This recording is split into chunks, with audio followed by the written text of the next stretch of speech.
ലോകം എത്ര വേഗത്തിലാണ് മാറിക്കൊണ്ടിരിക്കുന്നത് അല്ലേ? ഓരോ ദിവസവും നമ്മളെ അത്ഭുതപ്പെടുത്തുന്ന തരത്തിലുള്ള പുതിയ വാർത്തകളും കണ്ടുപിടുത്തങ്ങളുമാണ് ചുറ്റിലും നടക്കുന്നത്.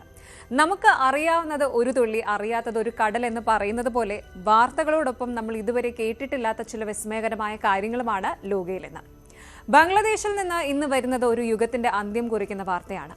രാജ്യത്തിന്റെ ആദ്യ വനിതാ പ്രധാനമന്ത്രിയും കരുത്തയുമായ നേതാവുമായിരുന്ന ഖാലിദ സിയ 80-ാം വയസ്സിൽ അന്തരിച്ചു.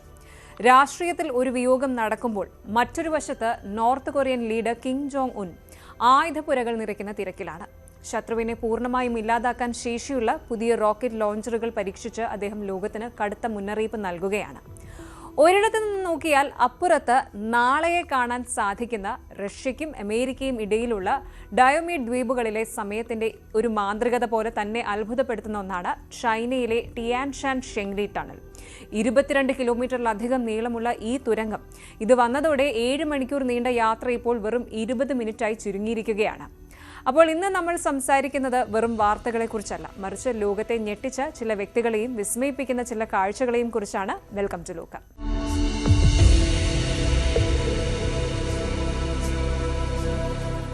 ഒരു സാധാരണ വീട്ടമ്മയിൽ നിന്ന് ഒരു രാജ്യത്തിന്റെ വിധി നിർണ്ണയിക്കുന്ന ഭരണാധികാരിയിലേക്കുള്ള ദൂരം എത്രമാത്രമായിരിക്കും? ബംഗ്ലാദേശിന്റെ രാഷ്ട്രീയ ചരിത്രം ആ ചോദ്യത്തിന് ഒരേ ഒരു ഉത്തരമേ നൽകുന്നുള്ളൂ: ബീഗം ഖാലിദ സിയ. ദശാബ്ദങ്ങളോളം ബംഗ്ലാദേശ് രാഷ്ട്രീയത്തെ വിറപ്പിച്ച, തെരുവുകളെ ഇളക്കി മറിച്ച ആ ഉരുക്കു വനിത ഇനി ഓർമ്മയാണ്. തടവറകളും വീട്ടുതടങ്കലുകളും രോഗശൈലിയും തളർത്താത്ത ആ പോരാട്ടം 80-ാം വയസ്സിൽ അവസാനിച്ചിരിക്കുകയാണ്. ലോക നേതാക്കൾ ഒന്നടങ്കം ആദരാഞ്ജലികൾ അർപ്പിക്കുമ്പോൾ നമ്മൾ ഇന്ന് ചർച്ച ചെയ്യുന്നത് ഒരു നേതാവിന്റെ മരണം മാത്രമല്ല, ഏഷ്യൻ രാഷ്ട്രീയത്തിലെ ഒരു യുഗത്തിന്റെ അന്ത്യം കൂടിയാണ്. ഖാലിദ സിയയുടെ ജീവിതവും പ്രധാനമന്ത്രി മോദിയുടെ അനുശോചന സന്ദേശവും ഉൾപ്പെടെയുള്ള ലേറ്റസ്റ്റ് അപ്ഡേറ്റുകൾ ഒന്ന് പരിശോധിക്കാം. ബംഗ്ലാദേശിന്റെ രാഷ്ട്രീയ ചരിത്രത്തിൽ മായാത്ത ഒരു അധ്യായം എഴുതി ചേർത്ത വ്യക്തിത്വമാണ് ഖാലിദ സിയ. ഒരു ഷൈ ഹൗസ് വൈഫ് എന്ന നിലയിൽ നിന്നും ബംഗ്ലാദേശിന്റെ ഏറ്റവും പവർഫുള്ളായ നേതാവിലേക്കുള്ള അവരുടെ വളർച്ച ശരിക്കും ഒരു സിനിമാ സ്റ്റോറി പോലെയാണ്. ഭർത്താവിന്റെ അപ്രതീക്ഷിത മരണവും അതിനുശേഷം പാർട്ടിയുടെ ചുമതല ഏറ്റെടുക്കൽ, 3 തവണ രാജ്യത്തിന്റെ പ്രൈം മിനിസ്റ്റർ ആകുന്നത്, അങ്ങനെ ഖാലിദ സിയയുടെ ജീവിതം ഒരു ഇൻസ്പിറേഷൻ കൂടിയാണ്. ബംഗ്ലാദേശ് നാഷണലിസ്റ്റ് പാർട്ടി BNPയുടെ ചെയർപേഴ്സൺ ആയിരുന്ന ഖാലിദ സിയ ബംഗ്ലാദേശിന്റെ രാഷ്ട്രീയ ഭൂമിയിൽ ഒരു നിർണായക ശക്തിയായിരുന്നു. 3 തവണ അവർ പ്രധാനമന്ത്രി പദം അലങ്കരിച്ചു. 1991 മുതൽ 1996 വരെ, 1996-ൽ കുറച്ചുകാലം, പിന്നീട് 2001 മുതൽ 2006 വരെ. അവരുടെ രാഷ്ട്രീയ ജീവിതം പോരാട്ടങ്ങളുടെയും വെല്ലുവിളികളുടെയും ഒരു നീണ്ട യാത്രയായിരുന്നു. ബംഗ്ലാദേശിന്റെ സ്ഥാപക പ്രസിഡന്റായിരുന്ന ഷെയ്ഖ് മുജിബുർ റഹ്മാന്റെ കൊലപാതകത്തിന് ശേഷം രാഷ്ട്രീയത്തിൽ ഒരു വലിയ ശൂന്യത ഉണ്ടായ സമയത്താണ് ഖാലിദ സിയയുടെ ഭർത്താവ് ജനറൽ സിയാവുർ റഹ്മാൻ അധികാരത്തിൽ വരുന്നത്. 1981-ൽ സിയാവുർ റഹ്മാൻ വധിക്കപ്പെട്ടതോടെയാണ് ഖാലിദ സിയ രാഷ്ട്രീയത്തിലേക്ക് പ്രവേശിക്കുന്നത്. അപ്രതീക്ഷിതമായിരുന്നു അവരുടെ രാഷ്ട്രീയ പ്രവേശനം. ഒരു വീട്ടമ്മയായിരുന്ന അവർക്ക് രാഷ്ട്രീയത്തിൽ യാതൊരു മുൻപരിചയവും ഉണ്ടായിരുന്നില്ല. എന്നാൽ ഭർത്താവിന്റെ ആ ഒരു ലെഗസി ഏറ്റെടുത്ത് അവർ ബംഗ്ലാദേശ് നാഷണലിസ്റ്റ് പാർട്ടിയെ നയിച്ചു. തുടക്കത്തിൽ ഒരുപാട് ക്രിറ്റിസിസംസ് അവർക്ക് നേരിടേണ്ടി വന്നിട്ടുണ്ട്. എന്നാൽ തന്റെ ദൃഢനിശ്ചയവും നേതൃപാഠവും കൊണ്ട് അവർ വിമർശകരെ ഞെട്ടിച്ചു. ഒരു ഡിക്റ്റേറ്റർക്കെതിരെ ബംഗ്ലാദേശിൽ നടന്ന ജനാധിപത്യ പ്രക്ഷോഭങ്ങൾക്ക് അവർ നേതൃത്വം നൽകി. ഇതിനെ തുടർന്ന് പലപ്പോഴും അറസ്റ്റിലായി, വീട്ടുതടങ്കലിൽ കഴിഞ്ഞു. പക്ഷേ ഇതൊന്നും അവരെ തളർത്തിയില്ല. അവരുടെ നേതൃത്വത്തിൽ നടന്ന മാസീവ് മൂവ്മെന്റ്സ് ആണ് ബംഗ്ലാദേശിൽ ജനാധിപത്യം പുനഃസ്ഥാപിക്കാൻ സഹായിച്ചത്. ബംഗ്ലാദേശ് രാഷ്ട്രീയത്തിലെ ബാറ്റിൽ ഓഫ് ദി ബീഗംസ് എന്നറിയപ്പെട്ടിരുന്ന ഖാലിദ സിയയും ഷെയ്ഖ് ഹസീനയും തമ്മിലുള്ള കടുത്ത രാഷ്ട്രീയ ശത്രുത ആ രാജ്യത്തിന്റെ ചരിത്രത്തെ തന്നെ ദശാബ്ദങ്ങളോളം മാറ്റിമറിച്ച ഒന്നാണ്.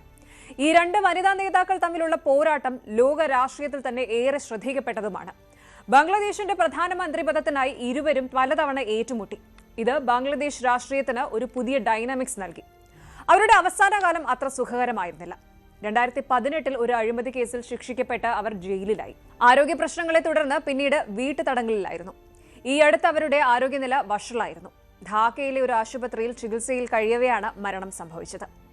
ഖാലിദ സിയയുടെ വിയോഗത്തിൽ പ്രധാനമന്ത്രി നരേന്ദ്രമോദി തന്റെ ആഴത്തിലുള്ള ദുഃഖം രേഖപ്പെടുത്തിയിട്ടുണ്ട്. സോഷ്യൽ മീഡിയ പ്ലാറ്റ്ഫോമായ എക്സിലൂടെയാണ് അദ്ദേഹം തന്റെ അനുശോചനം അറിയിച്ചത്. 2015-ൽ ധാക്ക സന്ദർശന വേളയിൽ ഖാലിദ സിയയുമായി നടത്തിയ കൂടിക്കാഴ്ച അദ്ദേഹം ആദരവോടെ സ്മരിച്ചു. ബംഗ്ലാദേശിന്റെ മുൻ പ്രധാനമന്ത്രി ബീഗം ഖാലിദ സിയയുടെ നിര്യാണം ആ രാജ്യത്തിന് നികത്താനാവാത്ത നഷ്ടമാണ്. അവരുടെ കുടുംബത്തിന്റെയും ബംഗ്ലാദേശ് ജനതയുടെയും ദുഃഖത്തിൽ ഞാൻ പങ്കുചേരുന്നു, പ്രധാനമന്ത്രി നരേന്ദ്രമോദി തന്റെ സന്ദേശത്തിൽ കുറിച്ചു. ഇനി ബംഗ്ലാദേശ് പ്രധാനമന്ത്രിയായിരുന്ന ഷെയ്ഖ് ഹസീന ഉൾപ്പെടെയുള്ള പ്രമുഖ ലോക നേതാക്കളും അവരുടെ വിയോഗത്തിൽ അനുശോചനം രേഖപ്പെടുത്തിയിട്ടുണ്ട്. ഒരു സാധാരണ വീട്ടമ്മയിൽ നിന്ന് ബംഗ്ലാദേശിന്റെ ഉരുക്കു വനിതയായി മാറിയ ഖാലിദ സിയയുടെ ജീവിതം ദൃഢനിശ്ചയത്തിന്റെയും നിശ്ചയദാർഢ്യത്തിന്റെയും ഒരു ഉദാഹരണമാണ്. ബംഗ്ലാദേശിന്റെ രാഷ്ട്രീയ ഭൂപടത്തിൽ വിപ്ലവകരമായ മാറ്റങ്ങൾ കൊണ്ടുവന്ന ഒരു നേതാവായിരുന്നു അവർ. അതുകൊണ്ട് തന്നെ ഖാലിദ സിയയുടെ ജീവിതം ആ രാജ്യത്തിന്റെ ചരിത്രത്തിലെ ഒരു സുപ്രധാന ഏടായി എന്നും നിലനിൽക്കും. അവരുടെ മരണം ബംഗ്ലാദേശിന് മാത്രമല്ല, സൗത്ത് ഏഷ്യൻ പൊളിറ്റിക്സിനും ഒരു വലിയ നഷ്ടമാണ്. ലോകം സമാധാനത്തെക്കുറിച്ച് സംസാരിക്കുമ്പോൾ നോർത്ത് കൊറിയയിൽ നിന്ന് കേൾക്കുന്നത് യുദ്ധകാഹളമാണ്. നോർത്ത് കൊറിയൻ ഭരണാധികാരി കിം ജോങ് ഉൻ വീണ്ടും വാർത്തകളിൽ നിറയുകയാണ്. ഇത്തവണ എപ്പോഴത്തെയും പോലെ വെറും ഒരു ആയുധ പ്രദർശനമല്ല, മറിച്ച് ശത്രുക്കളെ ഒന്നടങ്കം ഇല്ലാതാക്കുമെന്ന പ്രഖ്യാപനവുമായിട്ടാണ് കിം എത്തിയിരിക്കുന്നത്. അനിഹിലേറ്റ് ദി എനിമി, അതായത് ശത്രുവിനെ പാടെ നാമാവശേഷമാക്കുക, ഇതാണ് കിമ്മിന്റെ പുതിയ മുദ്രാവാക്യം. തന്റെ പുതിയ മൾട്ടിപ്പിൾ റോക്കറ്റ് ലോഞ്ചേഴ്സ് ഫാക്ടറി സന്ദർശിച്ച കിം ലോകത്തെ ഞെട്ടിക്കുന്ന പ്രസ്താവനകളാണ് നടത്തിയിരിക്കുന്നത്. വെറും 24 മണിക്കൂറിനുള്ളിൽ ലോങ് റേഞ്ച് ക്രൂയിസ് മിസൈലുകൾ പരീക്ഷിച്ചതിന് പിന്നാലെയാണ് ഈ ഒരു നീക്കം. എന്താണ് കിം ജോങ് ഉന്നിന്റെ ഈ പുതിയ പ്ലാൻ? പരിശോധിക്കാം. നോർത്ത് കൊറിയൻ സ്റ്റേറ്റ് മീഡിയ നൽകുന്ന റിപ്പോർട്ടുകൾ പ്രകാരം അതിനൂതനമായ മൾട്ടിപ്പിൾ റോക്കറ്റ് ലോഞ്ചറുകൾ നിർമ്മിക്കുന്ന ഒരു ഫാക്ടറിയിലാണ് കിം ജോങ് ഉൻ നേരിട്ടെത്തി ഇൻസ്പെക്ഷൻ നടത്തിയത്. ഈ ആയുധങ്ങളുടെ വിനാശകരമായ ശേഷി കണ്ട് അദ്ദേഹം സംതൃപ്തി രേഖപ്പെടുത്തിയിട്ടുണ്ട്.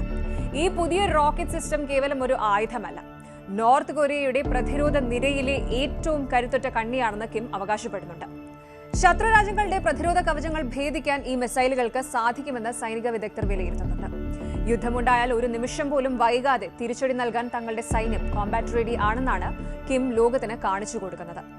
ഈ ഫാക്ടറി സന്ദർശനത്തിന് കൃത്യം ഒരു ദിവസം മുൻപാണ് പ്യോങ്യാങ് 2 strategic long range cruise missiles വിജയകരമായി പരീക്ഷിച്ചത്.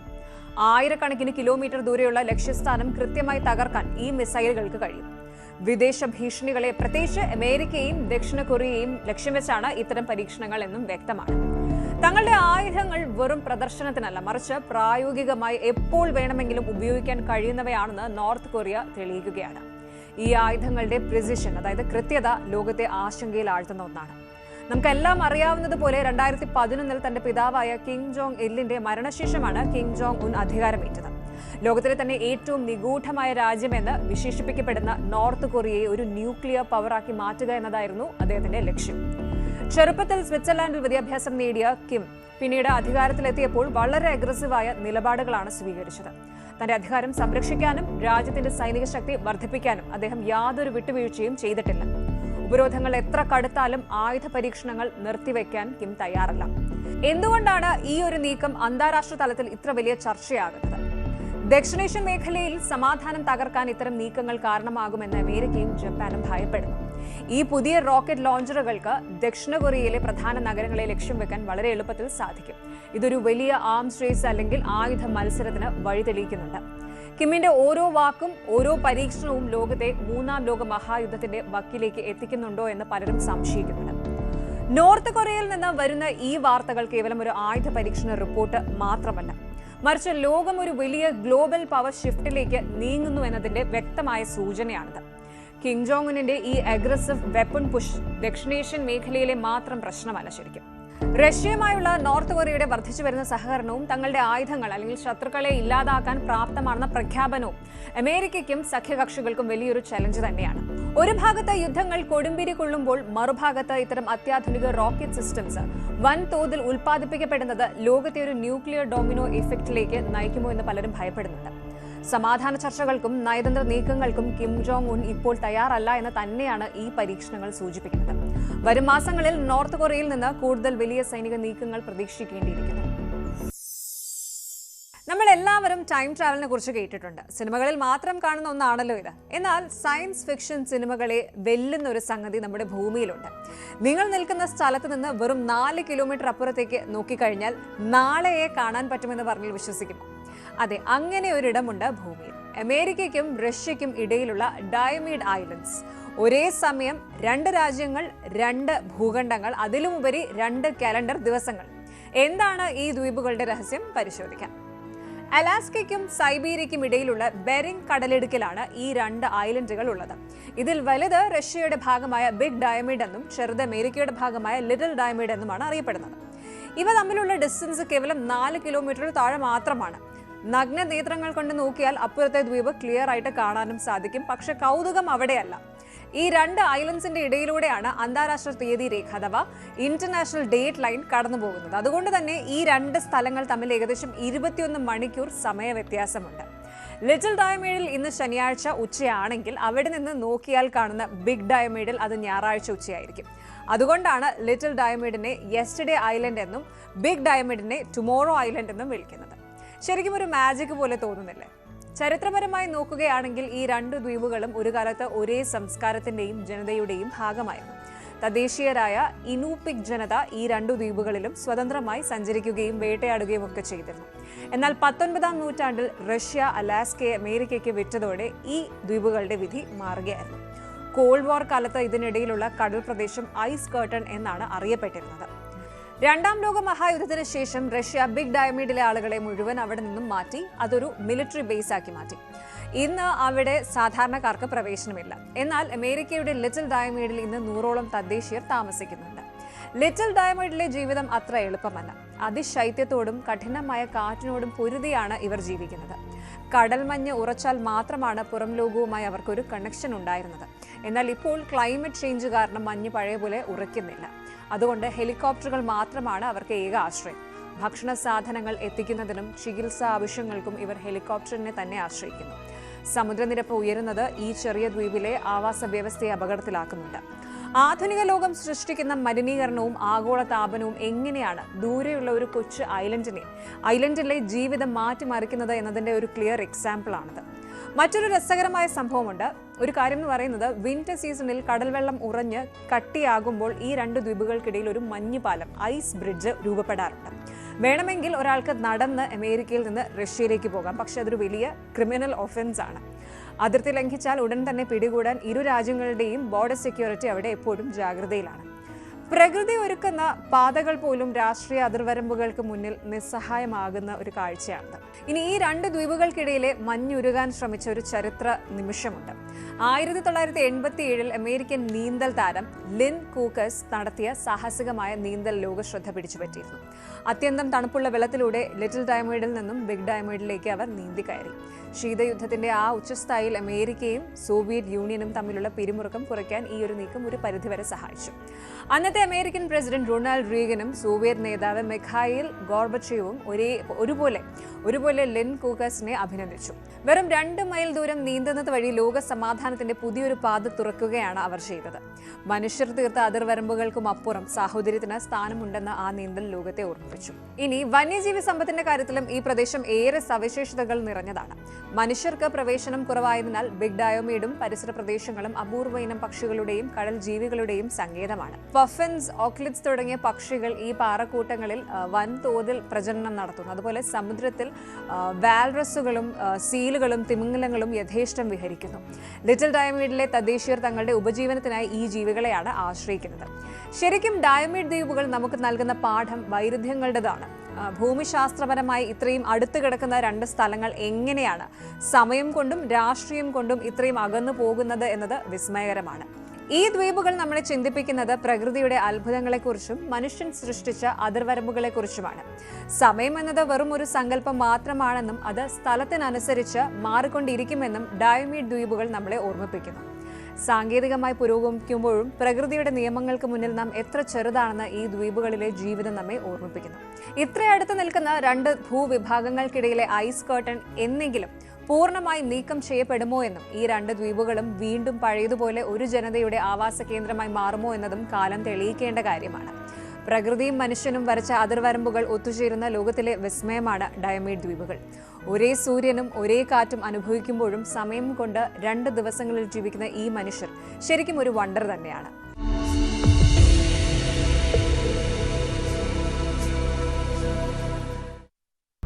കത്തുന്ന ഹെഡ്ലൈറ്റിൽ ഓടിക്കൊണ്ടിരിക്കുന്ന റോഡ്. നമ്മുടെ പടത്തിന്റെ ആദ്യ ഫ്രെയിം ആരംഭിക്കുന്നത് ഇങ്ങനെയാണ്. 3 പേര് ഒരു കാറിലൂടെ ഇങ്ങനെ യാത്ര ചെയ്യുന്നു.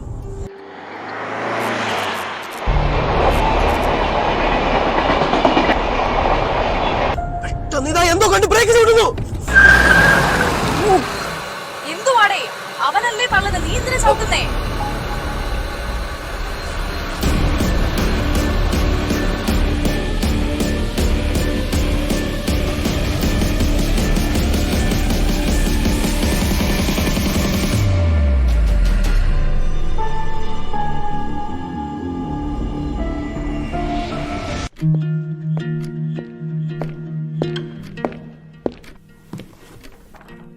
Today, the world changes at every fraction of a second. തീരുമാനങ്ങൾ, സംഭവങ്ങൾ, അതിവേഗ മാറ്റങ്ങൾ, പ്രതിസന്ധികൾ, ഉയരുന്ന ശബ്ദങ്ങൾ. In a world moving this fast, staying still is not an option. Just ഒരു half an hourൽ ലോകം ചുറ്റാൻ പറ്റും.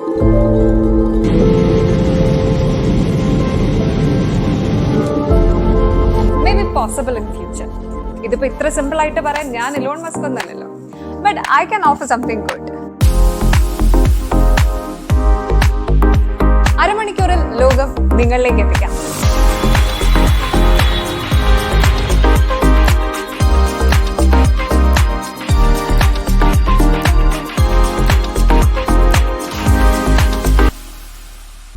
കത്തുന്ന ഹെഡ്ലൈറ്റിൽ ഓടിക്കൊണ്ടിരിക്കുന്ന റോഡ്. നമ്മുടെ പടത്തിന്റെ ആദ്യ ഫ്രെയിം ആരംഭിക്കുന്നത് ഇങ്ങനെയാണ്. 3 പേര് ഒരു കാറിലൂടെ ഇങ്ങനെ യാത്ര ചെയ്യുന്നു.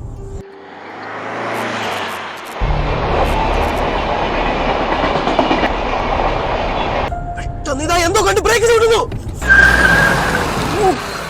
എന്തുവാടേ അവനല്ലേ പറഞ്ഞത്, നീ എന്തിനാ ചവിട്ടുന്നേ?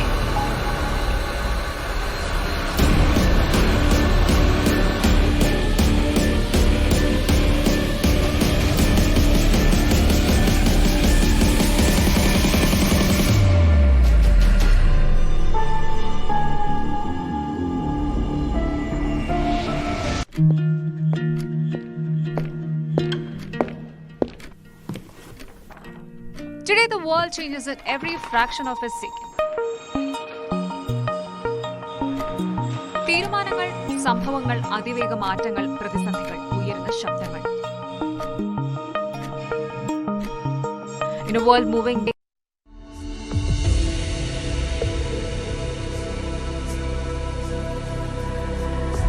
ഇൻഫ്രാസ്ട്രക്ചറൽ ചൈന ലോകത്തെ വീണ്ടും ഞെട്ടിച്ചിരിക്കുകയാണ്. ചൈനയിലെ ഷിൻജിയാങ്ങിൽ ടിയാൻഷാൻ മലനിരകളെ തുരന്ന് നിർമ്മിച്ച ടിയാൻഷാൻ ഷീങ്ലി ടണൽ ഇപ്പോൾ പൊതുജനങ്ങൾക്കായി തുറന്നു കൊടുത്തിരിക്കുകയാണ്.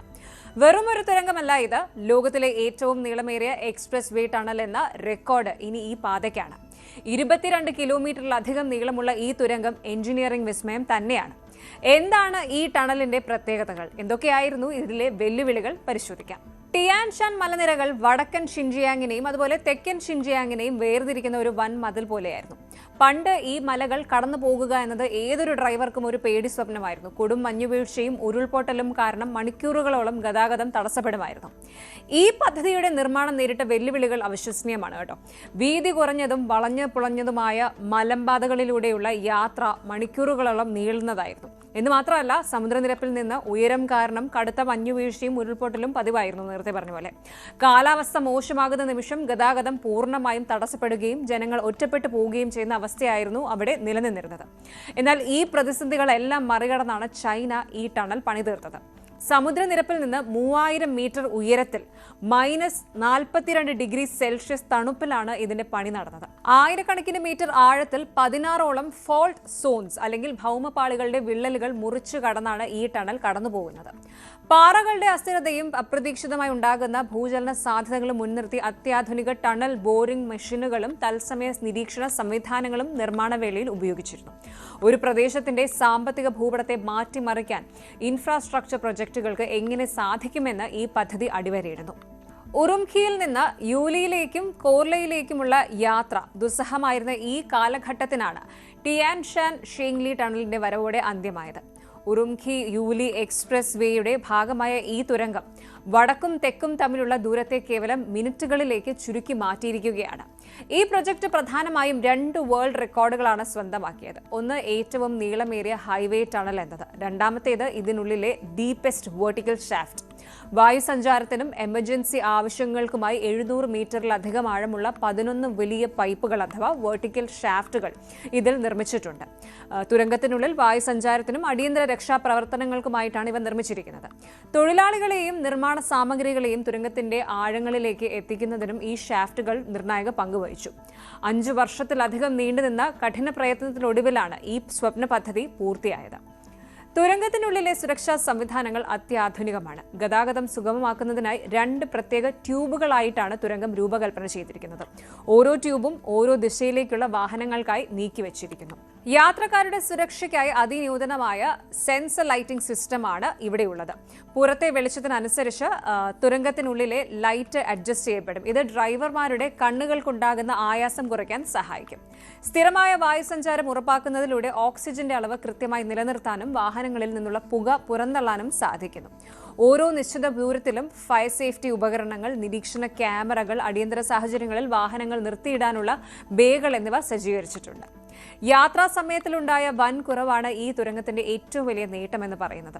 പർവ്വതനിരകൾക്ക് മുകളിലൂടെയുള്ള പാത വഴി മുൻപ് 6 മുതൽ 7 മണിക്കൂർ വരെ എടുത്തിരുന്ന യാത്ര ഇപ്പോൾ വെറും 3 മണിക്കൂറായി ചുരുങ്ങിയിരിക്കുകയാണ്. ചുരുക്കത്തിൽ പറഞ്ഞാൽ ടിയാൻ ഷാൻ ഷെങ്ലി ടണൽ വെറും ഒരു കോൺക്രീറ്റ് നിർമ്മിതിയല്ല. പ്രകൃതി ഉയർത്തിയ വൻ വെല്ലുവിളികളെ മനുഷ്യൻ തന്റെ ബുദ്ധിയും സാങ്കേതിക വിദ്യയും കൊണ്ട് കീഴടക്കിയതിന്റെ അടയാളമാണിത്. പലപ്പോഴും അതിരുകൾ മനുഷ്യരെ അകറ്റുമ്പോൾ ഇത്തരം പാതകൾ ദേശങ്ങളെയും മനസ്സുകളെയും തമ്മിൽ അടുപ്പിക്കുന്നു. ലോകമെന്ന ഇൻഫ്രാസ്ട്രക്ചർ വികസനത്തിൽ എത്രത്തോളം മുന്നിലെത്തി എന്നതിന്റെ വലിയൊരു എക്സാമ്പിൾ കൂടിയാണ് ഈ ഒരു പ്രോജക്റ്റ്. ഇന്ത്യയിലും ഇതുപോലെയുള്ള വലിയ ടണൽ പ്രോജക്റ്റുകൾ, ഉദാഹരണത്തിന് അടൽ ടണൽ അല്ലെങ്കിൽ സുജില ടണൽ പോലുള്ളവ വരുന്നത് നമ്മുടെ യാത്രാ സൗകര്യങ്ങൾ എത്രത്തോളം മാറ്റുമെന്ന് നിങ്ങൾ ചിന്തിച്ചിട്ടുണ്ടോ? ഗൾഫ് മേഖലയിലെ ഇന്നത്തെ ചില പ്രധാന വാർത്തകൾ പരിശോധിക്കാം.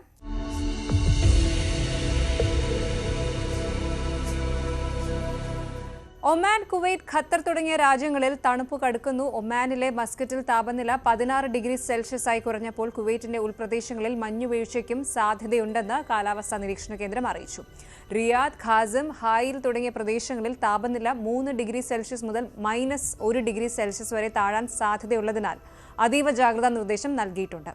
തബൂക്ക് മേഖലയിൽ മഞ്ഞുവീഴ്ച തുടരുന്നത് വിനോദസഞ്ചാരികളെ ആകർഷിക്കുന്നുണ്ടെങ്കിലും യാത്രാ തടസ്സങ്ങൾക്കും കാരണമാകുന്നുണ്ട്. ഖത്തറിൽ ശക്തമായ ശീതക്കാറ്റ് വീശുന്നതിനാൽ ജനങ്ങൾ ജാഗ്രത പാലിക്കണമെന്ന നിർദ്ദേശവുമുണ്ട്.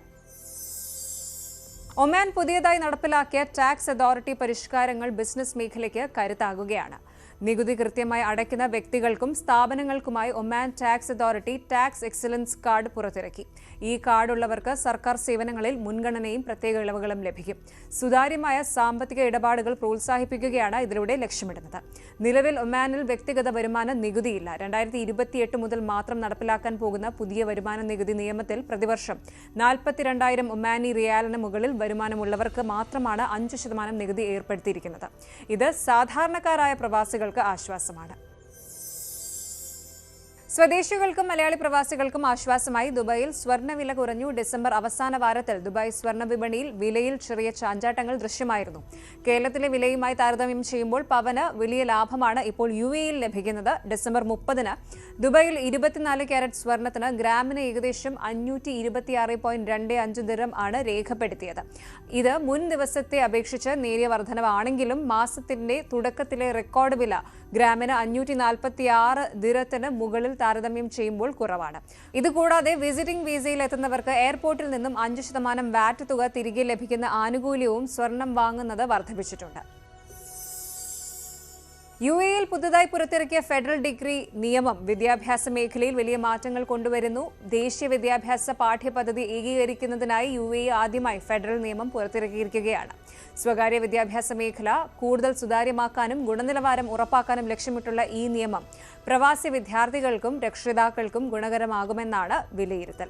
KG മുതൽ ഗ്രേഡ് 12 വരെ പഠിക്കുന്ന ദേശീയ പാഠ്യപദ്ധതിയുടെ രൂപകൽപ്പനയും ഗുണനിലവാരവും സർക്കാർ നേരിട്ട് നിയന്ത്രിക്കും. ദേശീയ പാഠ്യപദ്ധതി പിന്തുടരാത്ത സ്വകാര്യ സ്കൂളുകളും ചില നിർബന്ധിത വിഷയങ്ങൾ, അതായത് അറബിക്, ഇസ്ലാമിക് പോലുള്ളവ, പഠനം തുടങ്ങിയവ ഇനി മുതൽ കർശനമായ സർക്കാർ മേൽനോട്ടത്തിൽ തന്നെ പഠിപ്പിക്കണം. സൗദി അറേബ്യയിലെ തൊഴിലില്ലായ്മ നിരക്ക് 7.5% ക്രമീകരിക്കപ്പെട്ടതിനൊപ്പം റിയാദിലെ പ്രധാന 5 റോഡുകളുടെ വികസനത്തിനായി 800 കോടി റിയാൽ അനുവദിച്ചിരിക്കുകയാണ്. അടിസ്ഥാന സൗകര്യ വികസനം വിദേശ നിക്ഷേപകരെയും പ്രൊഫഷണലുകളെയും രാജ്യത്തേക്ക് കൂടുതൽ ആകർഷിക്കുന്നു. വർഷാവസാനം ഗൾഫ് മേഖലയിൽ നിന്ന് വരുന്നത് ഏറെ പ്രതീക്ഷ നൽകുന്ന വാർത്തകളാണ്. സാമ്പത്തിക ഏകീകരണത്തിനുള്ള GCC രാജ്യങ്ങളുടെ ശ്രമങ്ങളും പ്രവാസികൾക്ക് അനുകൂലമായ നിയമപരിഷ്കാരങ്ങളും പുതുവർഷത്തിൽ കൂടുതൽ തൊഴിലവസരങ്ങളും വളർച്ചയും ഉണ്ടാകുമെന്ന ശുഭസൂചനയാണ് നൽകുന്നത്. പുതിയ സ്വപ്നങ്ങളുമായി 2026-നെ വരവേൽക്കാൻ ഗൾഫ് ലോകം ഒരുങ്ങിക്കഴിഞ്ഞു. ലോകം പല പ്രതിസന്ധികളിലൂടെ കടന്നു പോകുമ്പോഴും ഇതുപോലെയുള്ള ചില നല്ല വാർത്തകളും മുന്നേറ്റങ്ങളും നമുക്ക് എപ്പോഴും പ്രതീക്ഷ നൽകുന്നവയാണ്. ജീവിതത്തിൽ പോസിറ്റീവായിട്ടിരിക്കുക, പുതിയ കാര്യങ്ങൾ പഠിച്ചുകൊണ്ടേയിരിക്കുക. വിടവാങ്ങലുകളും വിസ്മയങ്ങളും നിറഞ്ഞ ഈ വിശേഷങ്ങൾ ഇവിടെ അവസാനിക്കുകയാണ്. ഖാലിദ സിയെ പോലുള്ള നേതാക്കൾ ഒരു യുഗത്തിന്റെ ഓർമ്മയാകുമ്പോൾ കിം ജോങ് ഉന്നിന്റെ ആയുധ പരീക്ഷണങ്ങളും ചൈനയുടെ എഞ്ചിനീയറിംഗ് അത്ഭുതങ്ങളും ഭാവിയിലേക്കുള്ള സൂചനകളാണ് നൽകുന്നത്. പകലുകൾ എത്ര തിരക്കുള്ളതായാലും രാത്രികൾ എന്നും സമാധാനത്തിൻ്റെതാകട്ടെ. പുതിയൊരു ദിവസത്തേക്ക് പുതിയ അറിവുകളുമായി നമുക്ക് വീണ്ടും കാണാം. Good night.